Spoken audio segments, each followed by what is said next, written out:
Welcome friends, आज के video में हम देखेंगे कंप्यूटर फंडामेंटल का सेट नंबर 2। तो चलिए मैं इस वीडियो को शुरू करता हूं। पहला प्रश्न है हमारा, सीपीयू की गति को किस में मापा जाता है? तो यह मापा जाता है गीगाहर्ट्ज में। हमारा अगला प्रश्न है, सीपीयू का कौन सा भाग कंप्यूटर के सभी कार्यों को नियंत्रित और निर्देशित करता है? तो यह करता है कंट्रोल यूनिट। हमारा अगला प्रश्न है, सीपीयू और मुख्य मेमोरी के बीच गतिरोधक को कम करने के लिए किस मेमोरी का उपयोग किया जाता है? तो यह किया जाता है कैश मेमोरी का। हमारा अगला प्रश्न है, निम्नलिखित में से कौन सा उपकरण इनपुट और आउटपुट डिवाइस दोनों के रूप में कार्य करता है? तो यह करता है टच स्क्रीन। हमारा अगला प्रश्न है, बड़े ग्राफिक्स इंजीनियरिंग चित्र और नक्शे प्रिंट करने के लिए किस आउटपुट डिवाइस का उपयोग किया जाता है? तो वह है प्लॉटर। हमारा अगला प्रश्न है, OMR का पूरा नाम क्या है जिसका उपयोग प्रतियोगी परीक्षाओं की उत्तर पुस्तिका को जांचने के लिए किया जाता है?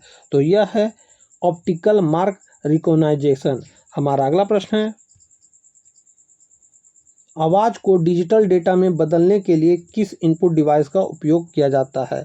तो यह है माइक्रोफोन। हमारा अगला प्रश्न है, सॉलिड स्टेट ड्राइव पारंपरिक हार्ड डिस्क ड्राइव की तुलना में तेज क्यों होता है? तो यह होता है क्योंकि इसमें कोई घूमने वाले पुर्जे नहीं होते हैं। हमारा अगला प्रश्न है,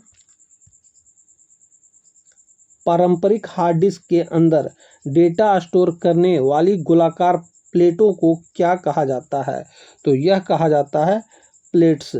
हमारा अगला प्रश्न है, रैम को वोलाटाइल मेमोरी क्यों कहा जाता है? तो यह इसलिए कहा जाता है क्योंकि बिजली बंद होने पर इसमें संग्रहित डेटा डिलीट हो जाता है। हमारा अगला प्रश्न है, स्टोरेज इकाइयों का सही बढ़ते क्रम क्या है? तो यह है KB, MB, GB और TB, यानी ऑप्शन नंबर सी।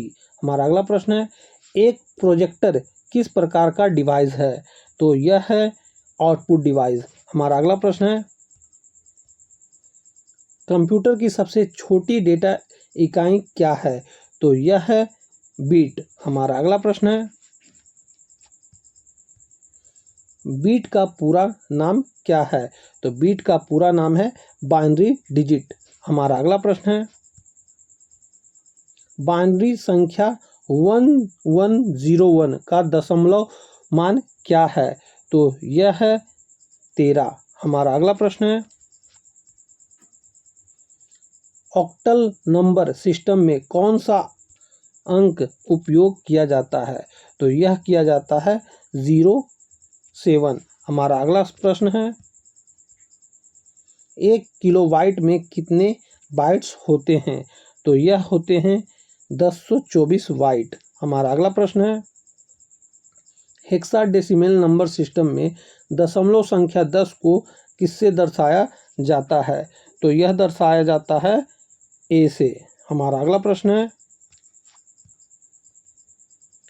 कीबोर्ड पर F1, F2, F3 आदि कुंजियों को क्या कहा जाता है? तो यह कहा जाता है फंक्शनल कीज। हमारा अगला प्रश्न है, ASCII का पूरा नाम क्या है जो कीबोर्ड के अक्षरों को बाइनरी कोड में बदलने के लिए एक मानक है? तो यह क्या है?